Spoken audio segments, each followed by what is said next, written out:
The Inspiron 5675 is a gaming desktop from Dell. In this review, I'll cover what the system's got to offer, as well as how well it performs through various gaming benchmarks, both at stock and while overclocked, to help you decide if it's a computer you should consider.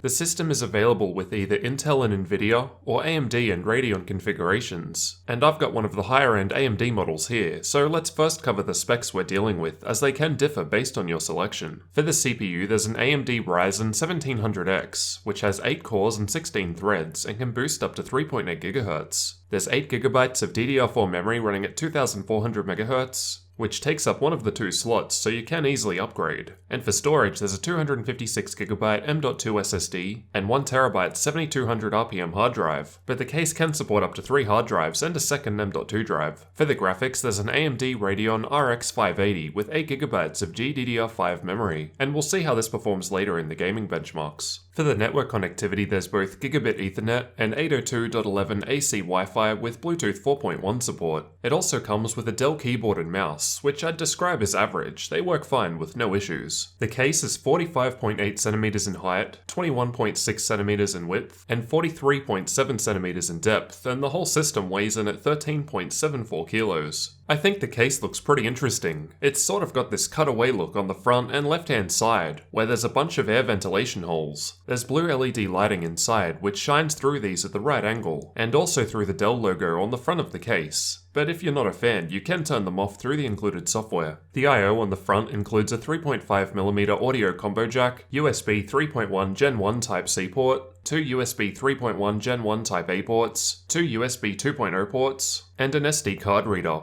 Above the I/O is a DVD burner with an empty drive bay below. The I/O on the back includes PS2 keyboard and mouse ports, 4 USB 3.1 Gen 1 Type-A ports, 2 USB 2.0 Type-A ports, Gigabit Ethernet port, and 4 audio outputs and mic input jack. On the 580 graphics card, there's a HDMI port and 3 full-size display ports. Otherwise, the back also has the power supply down the bottom, 3 empty PCIe slots, and a small exhaust fan. On top of the case, there's nothing other than the power button, which lights up with a white LED. On the right side of the case, there's just a solid plastic panel, and underneath there's 4 rubber feet. Taking a look inside the case, we can see that it's fairly plain looking, but surprisingly there's a fair bit of upgradability. For example, as mentioned, we can see there's a second RAM slot free, if you want to expand the memory. There's an M.2 slot in use towards the bottom of the board for the 256GB SSD, but there's a second empty one near the RAM. There are 2 3.5-inch and single 2.5-inch hard drive bays down the bottom, and the 1TB disk is in one of the 3.5-inch slots. As for PCIe ports, there's a 16X slot, 2 1X slots, although the graphics card covers the first one, and an 8X slot. I presume you could also upgrade the CPU if you wanted to as well, as it's just a standard socket, although I'm not too sure if the motherboard will need to be updated in the future for newer AMD AM4 based CPUs. The motherboard reports as having the X370 chipset, so overclocking is definitely possible here.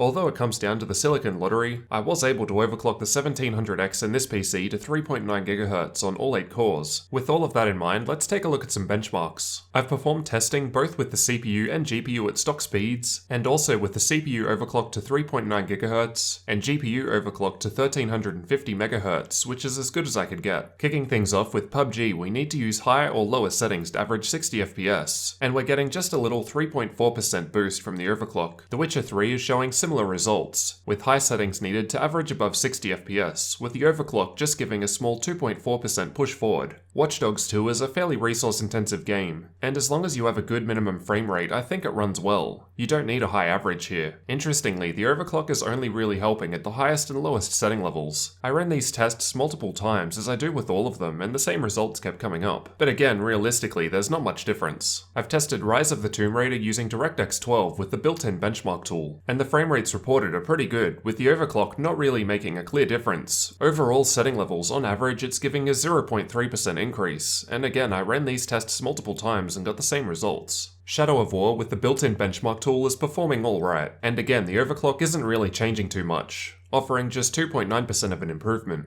Battlefield 1 generally plays well for me on ultra settings regardless of the hardware level, and there's no exception here, with the overclock able to get us 90 FPS at ultra settings, but it's only 2.5% better than stock speeds. Doom also generally performs fairly well. With not much change in performance between the setting levels used, even without the overclock at ultra settings, the game felt pretty smooth, as shown by these decent 1% lows, which is good as we're only getting 1.2% of an improvement while overclocked.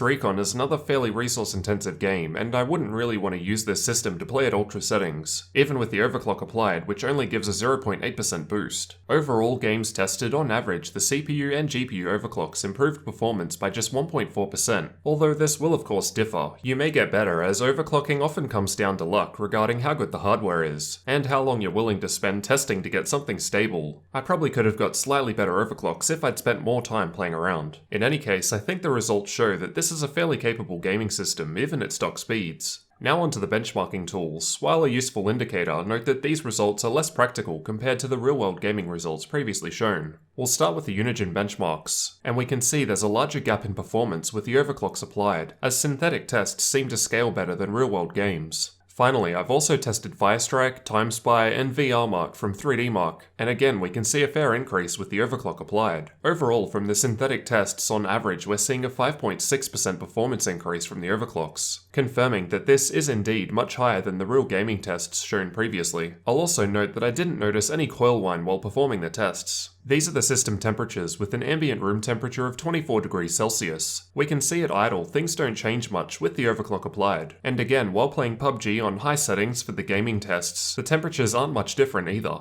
The largest difference between stock and overclock in terms of heat is while maxing out the CPU with Ada64 and the GPU with the Heaven benchmark at the same time, and even while doing this no thermal throttling was observed. As for overall system volume, I thought it sounded alright, both at idle and even while gaming. It only started to get noticeably loud while maxing out both the CPU and GPU to 100% for an extended period of time. And you can see that while overclocked, the sound levels go up quite a bit, above 60, which is fairly loud. For reference, here's how the system sounded at the different levels.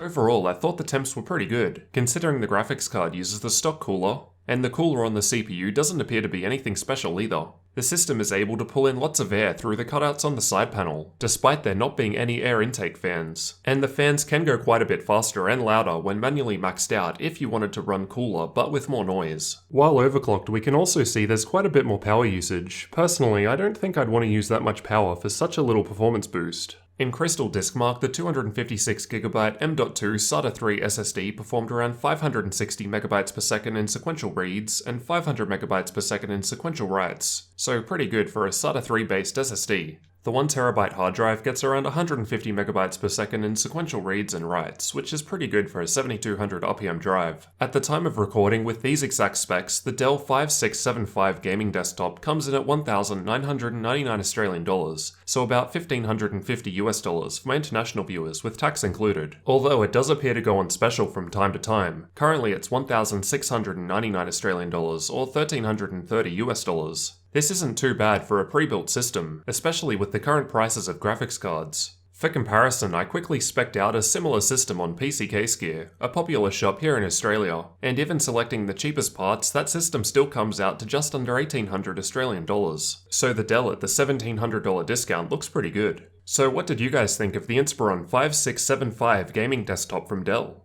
Overall, I think it's a pretty decent system. The specs are pretty good and it can easily play modern games at high settings. It's great that there's the possibility to upgrade so many of the components too. Let me know what you guys thought down in the comments and leave a like on the video if you found the information useful. Thanks for watching and don't forget to subscribe for future tech videos like this one.